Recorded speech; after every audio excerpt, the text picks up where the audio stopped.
నెలకి 50,000 నుండి 60,000 ఆదాయం రన్ టైలర్ యాప్లో ఆర్డర్ కంప్లీట్ చేసి పేమెంట్ పొందండి. Welcome to iDream media. So జనరల్గా డయాబెటీస్ చాలా మందిని ఇబ్బంది పెడుతూ ఉన్న ప్రాబ్లము. ఎన్ని మందులు వాడినా ఎలాంటి డైట్ తీసుకున్నా కానీ కంట్రోల్లో ఉంటుంది, పూర్తి స్థాయిలో తగ్గట్లేదని చెప్తూ ఉంటారు. అయితే ఆయుర్వేదంలో వీటికి చాలా చక్కటి పరిష్కారం ఉంది, తగ్గించుకోవచ్చు, రివర్స్ చేసుకోవచ్చు. ఇక అయితే ఇప్పుడు మనం హెచ్బిఏవన్సి పోస్ట్ బ్లడ్ షుగర్ లెవెల్స్ కరెక్ట్గా ఉన్నా కానీ ఫాస్టింగ్ బ్లడ్ షుగర్ అనేది అసలు చాలా మందిలో ఎక్కువగా ఉంటుంది. ఎంత ట్రై చేసినా ఇది తగ్గదు. ఆయుర్వేద పరంగా అది అసలు దీన్ని ఏమంటారు, ఎందుకు ఎక్కువగా ఉంటుంది, ఎలా కరెక్ట్ చేసుకోవచ్చు, పూర్తి వివరాలు తెలుసుకుందాం. మనతో పాటు ఉన్నారు ప్రముఖ ఆయుర్వేద వైద్య నిపుణులు ప్రొఫెసర్ డాక్టర్ టి వేణుగోపాలరావు గారు from Ojas Ayurvedic centre, Chikkadpally. Doctor గారు నమస్తే. ధన్వంతరి అమ్మా, నమస్కారం. డాక్టర్ గారు, అంటే డయాబెటీస్ అనేది అంత పూర్వమే ఉందా ఆయుర్వేదంలో చెప్పడానికి? మీకు ఒక విషయం చెప్తే ఆశ్చర్యపోతారమ్మా. డయాబెటీస్ ఇప్పుడు వచ్చింది కాదు, ఆయుర్వేదంలో పేరు మారింది. దీనికి పేరు మారింది తప్ప రోగం ఒకటే. ఆయుర్వేదంలో ప్రమేహ రోగం, ముఖ్యంగా మధుమేహం, అంటే 20 రకాల ప్రమేహాలని సరిగా ట్రీట్మెంట్ చేయకపోతే, అంటే సరైన సమయంలో ట్రీట్మెంట్ చేయకపోతే అది మధుమేహం కింద మారుతుందని ఆయుర్వేదంలో చెప్పారు. సో మనకి చరిత్రలో, మనకి పురాణాలలో కనుక చూస్తే ఒక రకంగా, అంటే ఇది ఒక వర్షన్ ఉంది, అది నిజమా కాదా నాకు కూడా తెలియదు. విఘ్నేశ్వరుడు, వినాయకుడు, the first person who detected as obese diabetes. So అందుకనే అతనికి బిల్వపత్రము, తర్వాత బిల్వపత్ర పూజ అనేది చేస్తుంటారు ఎక్కువ. తర్వాత దర్భ, గరిక. సో వీటన్నిట్లలో ప్రమేహాన్ని తగ్గించే గుణాలు ఉన్నాయన్నమాట. తర్వాత వెలగపండు, కపిత్త జంబూ ఫలసార భక్షితం ఉమాసుతం శోక వినాశకరకం అన్నారు కదా. సో ఇక్కడ శోకము అంటే రోగం, అంటే శోకము అంటే మనకు దుఃఖం కాదు, మనకి రోగానికి ఒక పర్యాయ పదము శోకం అన్నమాట. సో ఆ పరంగా చూస్తే కపిత్త జంబూఫల సారభక్షితం, ఈ రెండింటిని ఎక్కువగా ఇష్టపడి తినేవాడు. ఎందుకు? జంబూఫలం అంటే నేరేడు పండు. రీసెంట్గా కూడా, అంటే మనకి దాదాపు ఒక 20 సంవత్సరాల నుండి కూడా సైంటిఫిక్గా మనకి నేరేడు పండు అనేది షుగర్ని తగ్గిస్తుందని చాలామందికి తెలుసు. తర్వాత కపిత్త, వెలగపండు గుజ్జు, తర్వాత వెలగపండు ఆకు రసంలో కూడా షుగర్ని తగ్గించే ఔషధ గుణాలు ఉన్నాయని రీసెంట్ రీసెర్చ్లు చాలా చెప్పినాయి. కానీ వాడుకలో తక్కువగా ఉంది. వాడుకలో ఎక్కువగా ఉండేది ఏంటిది? జంబూఫలం, అంటే నేరేడు గింజల చూర్ణం అన్నమాట. ముఖ్యంగా ఇది డయాబెటీస్లో షుగర్ లెవెల్స్ ఎక్కువగా ఉండడంతో పాటు అతిమూత్రము అంటారు కదా. సో ఫ్రీక్వెంట్ యూరినేషన్ ఉండి షుగర్ లెవెల్స్ ఎక్కువగా ఉండే వాళ్ళలో నేరేడు గింజల యొక్క పొడి ప్రతిరోజు ఉదయం 1 టీ స్పూన్, మధ్యాహ్నం 1 టీ స్పూన్, రాత్రి 1 టీ స్పూన్, తినకంటే ఒక అర్ధగంట ముందు కనుక తీసుకుంటే అతిమూత్రం చాలా అద్భుతంగా తగ్గుతుంది. ఇది నేను చెప్పింది కాదు, ఇది అనుభవపూర్వకంగా మన పూర్వీకులు చెప్పింది, ప్లస్ మన గ్రంథాల్లో నిక్షిప్తం చేయబడింది. సో అంత అద్భుతమైనది. ఇంకొకటి నేరేడు, నేరేడు యొక్క ఈ గింజల చూర్ణమే కాకుండా దాని పట్ట, దాని యొక్క బెరడు పొడిని కూడా వాడతారన్నమాట కొంతమంది. సో ఆ బెరడు పొడి కూడా ఈ షుగర్ని కంట్రోల్ చేసే యాక్టివిటీ ఉంది. అందుకని ఏంటంటే మనకి చరిత్రలో, మనకి పురాణాలలో ఒబేస్ డయాబెటిక్ మన విఘ్నేశ్వరుడు అనమాట. సో మనకి పురాణాలు, అందుకనే మనకి ఎక్కువగా పూజలో వాడే వింశతి పత్రాలు అంటారు కదా. వింశతి పత్రాలు, మనకి వింశతి పత్ర పూజ మనకు వినాయక చవితి నాడు మనం చేస్తుంటాం. దాంట్లో అర్జున పత్రము, దతుర పత్రము, బిల్వ పత్రము, తర్వాత అర్కపత్రం అని, నిర్గుండి, వేప, ఇలాంటివన్నీ కూడా మనకు చెప్పారనమాట. సో ఇది పెద్ద టాపిక్, దానికి ఒక్కొక్క దానికి ఒక్కొక్క ఇంపార్టెన్స్ ఉంది. అది మనం తర్వాత చెప్పుకోవచ్చు. మనం ఎక్కువగా ఇప్పుడు చూడాల్సింది ఏంటంటే, మీరు అడిగారు కదా, ఫాస్టింగ్ బ్లడ్ షుగర్ లెవెల్స్ ఎక్కువ ఉన్న వాళ్ళలో ఏం చేయాలి మరి కదా. సో అలోపతి పరంగా చూస్తే దీనికి రకరకాల కారణాలు వాళ్ళు చెప్తారు. ఎందుకంటే రాత్రిపూట ఎక్కువగా కార్బోహైడ్రేట్స్ ఎక్కువగా ఉండే ఆహార పదార్థాలు తీసుకోవడము, లేదంటే డాన్ ఫినామినా, తర్వాత సోమ్గాయ్ ఫినామినా అని 2 రకాలు చెప్పారు. అది డీటెయిల్గా నేను పోను వాటికి. కానీ ఆయుర్వేద పరంగా ఏం చెప్పారంటే, ఒక రకమైన అజీర్ణము దీనికి కారణము అని ఆయుర్వేదంలో చెప్పారనమాట, ఫాస్టింగ్ బ్లడ్ షుగర్ లెవెల్ పెరగడానికి. ఓకే, మనకి ఆయుర్వేదంలో 4 రకాల అజీర్ణాలు చెప్పారు. అంటే డైజెషన్, అంటే మెటబాలిజంకి సంబంధించిన వ్యాధులని అజీర్ణ వ్యాధులు అంటారనమాట. సో దాంట్లో ఆమాజీర్ణము, విదగ్ధాజీర్ణము, విష్టబ్దాజీర్ణము, రసశేషాజీర్ణము అని చెప్పారనమాట. సో ఆమాజీర్ణం అనేది కఫ వ్యాధులకు, విదగ్ధాజీర్ణం అనేది పిత్త వ్యాధులకు, విష్టబ్దాజీర్ణం అనేది వాత వ్యాధులకి మూల కారణంగా ఉంటుంది. సో 4వది రసశేష అజీర్ణం అనమాట. ఈ రసశేష అజీర్ణం అనేది ఫాస్టింగ్ బ్లడ్ షుగర్ లెవెల్స్ పెరగడానికి ఒక రకమైన కారణం. సో ఇది ఆయుర్వేద గ్రంథాల్లో చెప్పినప్పటికీ అది ఒక అంటే పూర్తిగా దాన్ని వివరంగా చెప్పలేదన్నమాట, ఒక సంక్షిప్తంగా చెప్పారు. దాన్ని డీకోడ్ చేయాల్సిన అవసరం ఉంటుంది. సో మా ఎక్స్పీరియన్స్లో మా ఒక టీమ్ ఆఫ్ ఆయుర్వేదిక్ డాక్టర్స్, ఒక సీనియర్ డాక్టర్స్ దీన్ని డీకోడ్ చేసినప్పుడు మనకు అర్థమైందనమాట. సో వేల మంది, దాదాపు రోజుకి ఒక 100 నుంచి 150 మంది డయాబెటిక్ పేషెంట్ని చూసే ఆయుర్వేద వైద్యులు ఉన్నారు మా టీంలో. సో వాళ్ళందరి యొక్క అనుభవంతో, ఏండ్ల తరబడి ఉన్న అనుభవంతో, వాళ్ళకున్న హిస్టరీని మనం పూర్తిగా దాన్ని మనము అనలైజ్ చేసినప్పుడు అర్థమైంది ఏంటంటే, వాళ్ళందరిలో కామన్గా కనబడే, అంటే ఫాస్టింగ్ బ్లడ్ షుగర్ లెవెల్స్ ఎక్కువగా ఉండే పేషెంట్స్లో కామన్గా కనబడే ఒక ప్రాబ్లము అజీర్ణం. దాంట్లో ఒకటి రసశేషాజీర్ణం. సో ఈ రసశేషాజీర్ణాన్ని కరెక్షన్ చేసినప్పుడు మనము ఫాస్టింగ్ బ్లడ్ షుగర్ లెవెల్స్కి అడిషనల్గా షుగర్ను తగ్గించాల్సిన మందులు వాడే అవసరం లేకుండానే కేవలం మనకి ఇండైరెక్ట్గా ఈ అజీర్ణం తగ్గిస్తే ఆటోమేటిక్గా తగ్గిపోతుంది. సో ఇది ఆయుర్వేదంలో ఉన్న ఒక అద్భుతమైన విశేషం అన్నమాట. ఎస్. సో మనకి రసశేషాజీర్ణం అనేది ఫాస్టింగ్ బ్లడ్ షుగర్ లెవెల్స్ పెరగడానికి నార్మల్గా ఎంత మందులు వాడినా కానీ, ఎంత ప్రయత్నాలు చేసినా కానీ, అది ఆహారం ద్వారా కానీ, మందుల ద్వారా కానీ, ఎక్సర్సైజ్ ద్వారా కానీ ఎన్ని ప్రయత్నాలు చేసినా కానీ తగ్గదు. డాక్టర్లకే ఇంకా విసుగెత్తుతుంది అనమాట, ఏం చేయాలో అర్థం కాదు. చాలామంది నేను చూశాను. సో వాళ్ళ దగ్గర నుంచి ఎటువంటి రెస్పాన్స్ రాక ఆయుర్వేదానికి వచ్చే పేషెంట్స్ చాలామంది ఉంటారు. సార్ మాకు అంతా బాగానే ఉంది, మేము మందులు వాడుతున్నాం, పోస్ట్ లంచ్ బాగానే ఉంది, ఇంత అన్ని బాగానే ఉంటాయి, కానీ ఫాస్టింగ్ బ్లడ్ షుగర్స్ తగ్గకపోవడం వల్ల మాకు దాని యొక్క దుష్ప్రభావాలు కనబడుతున్నాయి సార్. కొంతమందికి 160, 170 వరకు ఉంటాయి. ఎందుకంటే ఫాస్టింగ్ బ్లడ్ షుగర్ లెవెల్స్ 100 వరకు ఉంటే సేఫ్, 125 వరకు ఉంటే మోడరేట్ సేఫ్, 100 ఉంటే పూర్తి సేఫ్, 125 వరకు ఉంటే ఇంకా మోడరేట్ సేఫ్ అనమాట.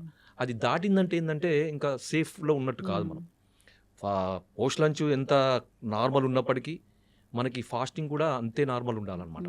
కొంతమందికి 170, 180, 200 ఉండే వాళ్ళని కూడా చూసాం. అలాంటి వాళ్ళకి ఈ అజీర్ణానికి ఇచ్చే ట్రీట్మెంట్ వల్ల మనకి అద్భుతమైన ఫలితాలు. సో సార్ మరి మీరు ఇవన్నీ చెప్తున్నారు కదా, మరి మాకు టిప్పు చెప్పలేను సార్, ఇంతసేపు మాకు ఊరిస్తున్నారు, వెయిట్ చేస్తున్నారు కదా. అంటే ఏం లేదమ్మా, దీనికి ఏం చేయండి అంటే, దీన్ని పెప్పర్ మిల్క్ అంటారు. పెప్పర్ మిల్క్ మీకు ఈజీ అర్థం కావడానికి, మిరియాల పాలు. అరే మిరియాల పాలా సార్, ఏంటి మీరు అది ఏం చెప్తున్నారు సార్, ఏంటిది? అందరికీ తెలుసు మిరియాల పాలు అంటే, పాలలో మిరియాలు వేసుకుని తాగడం, మిరియాల పొడి వేసుకుని తాగడం సార్. కానీ దానికి ఒక పద్ధతి ఉంటుంది కదా. మామూలుగా ఏదో దగ్గు వచ్చింది, జలుబు వచ్చింది, మిరియాలలో వేసుకుంటా, అది కాదు. మీరు ఏం చేయాలంటే, ముందుగా మార్కెట్ నుంచి మిరియాలు తీసుకురండి. ఎందుకంటే దాన్ని మిరియాలని శుద్ధి చేయాలి. శుద్ధి చేయకుండా మందులకు వాడుకోవద్దు. మీరు వంటలలో వాడుకొని మీ ఇష్టం, పర్వాలేదు. కానీ మందులకు వాడేటప్పుడు, అంటే దీని కొరకు వాడుకునేటప్పుడు శుద్ధి చేయాలన్నమాట. శుద్ధి ఎందుకంటే 2 రకాల కారణాలు. ఒకటేమో దాంట్లో అడల్ట్రేషన్స్, మిరియాలలో మనకి ఈ పుప్పొడి గింజలు కూడా కలుపుతారు అనమాట. సో వాటిని తీసేయడానికి. రెండవది ఆ మిరియాలలో ఉండే తీక్ష్ణత్వం అంటారు, అది దాంట్లో ఒక ఎనర్జీ, హై ఎనర్జీని మనకి నార్మలైజ్ చేయడానికి. కొంతమందికి విదాహి అంటే మంట అదే అంత వస్తుంది కదా, అదంతా నార్మలైజ్ చేయడానికి. దీనికి ఏం చేయాలంటే, మార్కెట్ నుంచి తీసుకొచ్చిన మిరియాలను మంచిగా చెరిగి దాంట్లో పొట్టు అదంతా తీసేసి, పళ్ళు చెట్టి మజ్జిగ, 1 లీటర్ మజ్జిగ తీసుకొని దాంట్లో ఒక 1/2 kg, మనం మార్కెట్ తీసుకుంటున్న 1/2 kg అంతా 1 లీటర్ మజ్జిగలో ఈ 1/2 kg మిరియాలను వేసి రాత్రంతా ఉంచాలి. ఉదయం లేచేసరికి ఏమవుతుందంటే, మనకి ఆ చచ్చులు కానీ, తర్వాత నాపాలు కానీ, అవన్నీ కూడా మనకి పైకి తేలుతాయి అన్నమాట. సో మంచి పుష్టికరమైనవి, తర్వాత ఔషధ గుణాలు అన్నీ కూడా కిందికి బాటంలో సెటిల్ అవుతాయి. మీరు వాటన్నిటిని మొత్తం పైనుంచి తీసేసి, ఆ మజ్జిగను కూడా తీసేసి, ఆ కింద ఉన్న మిరియాలను మంచిగా తీసి వాటిని వేడి నీళ్ళలో కడగండి. కొంచెం గోరువెచ్చని, మరీ వేడి కాదు, కొంచెం గోరువెచ్చని నీళ్ళలో కడిగేసి ఏం చేయండి అంటే, ఆరబెట్టాలన్నమాట. పూర్తిగా దాంట్లో ఉండే మాయిశ్చర్ అంతా పోయే వరకు ఆరబెట్టేసి కంటైనర్లో వేసుకోండి. వేసుకొని ప్రతిరోజు కూడా 1 కప్పు ఆవు పాలు, తర్వాత 1 కప్పు నీళ్లు, లేదు అంటే 1/2 కప్పు పాలు, తర్వాత 1/2 కప్పు నీళ్లు, దాంట్లో 1/4 టీ స్పూను మిరియాలను, ఇప్పుడు మనం చేసుకున్నాం, శుద్ధి చేసుకున్నాయి, దాన్ని నలగొట్టాలన్నమాట. పూర్తిగా పొడి చేయొద్దు, మిక్సీలో వేసి తొందరగా కావాలని దాన్ని పొడి చేయొద్దు అనమాట. జస్ట్ మనం జస్ట్ క్రష్ దంచే చేయాలి అంతే. అంటే బ్రూయిజ్ అంటారు కదా, దంచేసి ఆ పాలల్లో వేసి మనం ఎంతైతే నీళ్లు పోసినామో అంటే అది 1/2 కప్పు కానీ 1 కప్పు కానీ పూర్తిగా ఎగిరిపోయే వరకు, పాలు మాత్రమే మిగిలే వరకు ఓకే దాన్ని మరిగిచ్చేసి వడపోసుకోండి. వడపోసుకొని గోరువెచ్చగా ఉండేటప్పుడు, లేదంటే మనం తాగగలిగేంత వేడి ఉన్నప్పుడు తాగండి. ఇది ఎప్పుడు చేయాలంటే ప్రతిరోజు ఉదయం ఎంప్టీ స్టమక్లో చేయాలి. సో కొంతమందిని నేను చూసాను, అంటే నాకు ఫీడ్బ్యాక్స్ వచ్చినాయి, నాకు తర్వాత రిపోర్ట్స్ కూడా చూపిస్తాను. చెప్తారు కదా. సో 3 రోజులలోనే, అంటే కొంతమంది సంవత్సరాల తరబడి ప్రయత్నాలు చేసినా తగ్గని ఫాస్టింగ్ బ్లడ్ షుగర్ 3 డేస్లోనే తగ్గిపోయిందని నాకు ఫోన్లో వచ్చినాయి, రిపోర్ట్స్ కూడా పంపించాను. నేనే ఆశ్చర్యపోయాను. సో ఇంత అది ఉంటుందా అని. కొంతమందికి వారం రోజులు, కొంతమంది 10 రోజులు. అంటే ఈ అలోపతి మెడిసిన్స్ కంటే ఫాస్ట్గా కూడా మనకి ఫాస్టింగ్ బ్లడ్ షుగర్ లెవెల్స్ తగ్గుతాయి. అంటే ఇంకొకటి ఏంటంటే అందరు అడుగుతారు, సార్ మరి ఇది తీసుకున్నప్పుడు అలోపతి మెడిసిన్ బంద్ చేయాలా? లేదు, వాడాల్సింది. అది వాడుకుంటూ అది వాడినా కానీ తగ్గని పరిస్థితులు ఉన్నప్పుడు మాత్రమే ఇది అడిషనల్గా వాడండి, కానీ పూర్తిగా అది మానేసి వాడకూడదు. బాగా చెప్పారు డాక్టర్ గారు. చాలా మంది అయితే అవి మానేయండి వాడండి అంటారు. అవి మానేయండి అలోపతి మందులు మానేయండి అనగానే సో కాంప్లికేషన్స్ వచ్చి ఇబ్బంది పడిన సందర్భాలు మనం చాలా ఉంటాయి. అది అంటే ఒక డేంజర్ పరిస్థితి. ఎందుకంటే మనకి ఇప్పుడు చూడండి, సింపుల్, ఇప్పుడు ఒక మనకి స్టేటస్, మనకి బాడీలో ఒక సమతుల్యత అనేది మందుల వల్ల ఇట్లా మెయింటైన్ అయింది. ఒక 3 పిల్లర్స్ ఉన్నాయి అనుకోండి, 3 మెడిసిన్స్ మీద సపోర్ట్ మీద ఉంది మనది. సో ఆ 3 మెడిసిన్స్ ఒకటిసారి తీస్తే ఏమవుతుంది? అవును, ఒకటిసారి కొలాప్స్ అవుతుంది. దానికి ఏంటంటే మనకి ఒక మెడిసిన్ తీసేయండి, మనకు ఆయుర్వేదిక్ మెడిసిన్ సపోర్ట్ ఇవ్వండి స్లోగా. ఆయుర్వేదిక్ మెడిసిన్ సపోర్ట్ స్ట్రాంగ్ అయ్యే వరకు అలోపతి మెడిసిన్ ఉంచండి, తర్వాత దాన్ని తీసేయండి. అవును. సో దాని తర్వాత ఇంకొక మెడిసిన్ తీయండి. వైద్యులు చెప్తా ఉంటారు అట్లా. సో ఇలాంటి ఏముంది వాడుకోవచ్చు. దీనివల్ల ఎటువంటి నష్టం లేదు. ఎందుకంటే ఇది పనిచేసే విధానం, అది పనిచేసే విధానం రెండు కూడా డిఫరెంట్ గానే ఉంటాయి. కాబట్టి దీనికి దానికి ఎటువంటి కాంట్రాస్ట్ ఉండదు, ఇబ్బందులు ఉండవు, ఖచ్చితంగా వాడుకోవచ్చు, ఏం ప్రాబ్లం ఉండదు. చాలా చక్కగా చెప్పారు డాక్టర్ గారు. అంటే ఇది ఎందుకు వస్తుంది అంటే రూట్ కాజ్ చాలా చక్కగా చెప్పారు. మరి దాన్ని కరెక్ట్ చేయాలంటే టిప్స్ ఉన్నాయి. సో అది ఫుడ్డే. ఇప్పుడు మిరియాల పాలు అంటే ఆ పాలను ఎట్లా తయారు చేసుకోవాలనేది కూడా చాలా చక్కగా చెప్పారు. ఆ మిరియాలు తెచ్చుకోవాలి, మజ్జిగలో నానబెట్టుకోవాలి. సో పైన తేలినంత తీసేయాలి, మజ్జిగను కూడా పడేయాలి, వీటిని పొడిలాగా చేయాలి. అప్పుడు వేడి నీళ్ళలో కడిగి పొడిలాగా చేసుకొని ఆరిన తర్వాత పూర్తిగా ఎండిన తర్వాత బాగా డ్రై అయ్యాక, లేదంటే ఫంగస్ వస్తుంది. అవును, బాగా డ్రై చేసుకొని ఆ పొడి వాడుకుంటే సరిపోతుంది. చాలా మంచి సింపుల్. ఎందుకంటే మనకి రసశేషాజీర్ణాన్ని తగ్గించగలిగే ఔషధ విలువలు ఉన్నది మనకి ఈ మిరియాలు అనమాట. మిరియాల పాలు, అది ఆయుర్వేద గ్రంథాల్లో ఉంది. పెప్పర్ మిల్క్ అంటారా? Pepper milk. సో దీన్ని ఇది ఎట్లా చెప్పారంటే ఇది రసధాతువుని సరైన క్రమంలో సరిగ్గా తయారయ్యేటట్టు చేస్తుంది అని ఆయుర్వేద గ్రంథాల్లో చెప్పారనమాట. అంటే రసధాతువు అజీర్ణము అంటే మెటబాలిజం, రసధాతువు యొక్క మెటబాలిజం సరిగా కానప్పుడే అది ఫాస్టింగ్ బ్లడ్ షుగర్ పెరగడానికి కారణమవుతుంది. ఇది చాలా సైంటిఫిక్గా చాలా ఎక్స్ప్లెయిన్ చేయొచ్చు. ఇంకొకటి తర్వాత సార్ ఇంకా కొంచెం వీటికి అడిషనల్గా ఇంకేమైనా మెడిసిన్స్ ఉంటాయా? ఇది కాకుండా ఇంకా ఉంటాయి అంటే ఉంటాయి. సో దాంట్లో మనకి ఈ అజీర్ణానికి సంబంధించిన మందులు ఆయుర్వేదంలో చాలా ఉన్నాయి, చాలా అంటే చాలా ఉన్నాయి. అదొక పెద్ద చాప్టరే మనకి ఆయుర్వేదంలో చాలా ఎక్స్ప్లెనేషన్ చెప్పినాడు. ఎందుకంటే సకల రోగాలకి మూల కారణము అజీర్ణమే. అశీతివాత రోగాలకి విష్టబ్దాజీర్ణం అని చెప్పాం కదా. సో వాత రోగాలకి విష్టబ్దాజీర్ణం.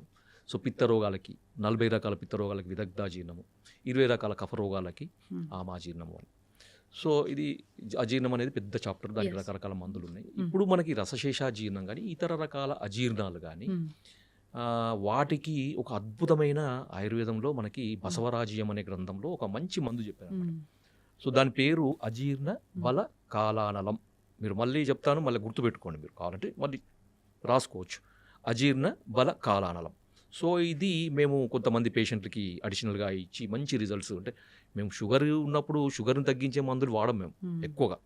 సో దానికి మూల కారణమైంది ఏ అజీర్ణం అనేది పనిచేస్తుంది అక్కడ, ఆ పేషెంట్లో ఏ అజీర్ణం ఉంటుంది అనేది అనలైజ్ చేసి దాని తగ్గట్టు ట్రీట్మెంట్ ఇస్తే ఆటోమేటిక్గా షుగర్ లెవెల్స్ తగ్గుతాయి. అడిషనల్ మందులు వాడాల్సిన అవసరం లేకుండా నార్మల్గా ఉంటుంది అనమాట. సో ఇది కాన్సెప్ట్ అనమాట ఆయుర్వేదంలో. అంతే తప్ప షుగర్ పెరిగింది, షుగర్ని తగ్గించే మందులు వాడండి, ఇది ఇప్పుడు లైఫ్ లాంగ్ ఇట్లా ఉంటుంది. ఈ షుగర్ తగ్గడానికి ఆయుర్వేదం మందులు ఎందుకు, అలోపతి మందులు కూడా ఉన్నాయి కదా, ఇన్సులిన్ కూడా ఉంది కదా. చక్కటి ఇన్ఫర్మేషన్ డాక్టర్ గారు. ఇబ్బంది పడుతున్న వాళ్ళు కాంటాక్ట్ చేయాలని కోరుకున్నామండి. సో అంతేకాదు దీన్ని వాడుకోవచ్చు, చాలా వెరీ సింపుల్. ఇది ఈ పెప్పర్ మిల్క్ తయారు చేసి తీసుకోవడం కూడా ప్రతిరోజు తీసుకున్నా, డయాబెటీస్ ఉందా లేదా, ఫాస్టింగ్ బ్లడ్ షుగర్ పెరిగిందా అది కాదు, ఎట్లయినా మామూలుగా కూడా తీసుకోవచ్చు. మామూలుగా నాన్ డయాబెటిక్ వాళ్ళు కూడా తీసుకోవచ్చు, ఏం ప్రాబ్లం ఏం లేదు. షుగర్ ఉన్న వాళ్ళే తీసుకోవాలని ఏం లేదు. అవును, ఇది జీర్ణానికి సంబంధించిన ఇష్యూని క్లియర్ చేస్తుంది కాబట్టి చక్కటి ఇన్ఫర్మేషన్ అండి. ధన్యవాదాలు డాక్టర్. ధన్యవాదాలు. జై ధన్వంతరి.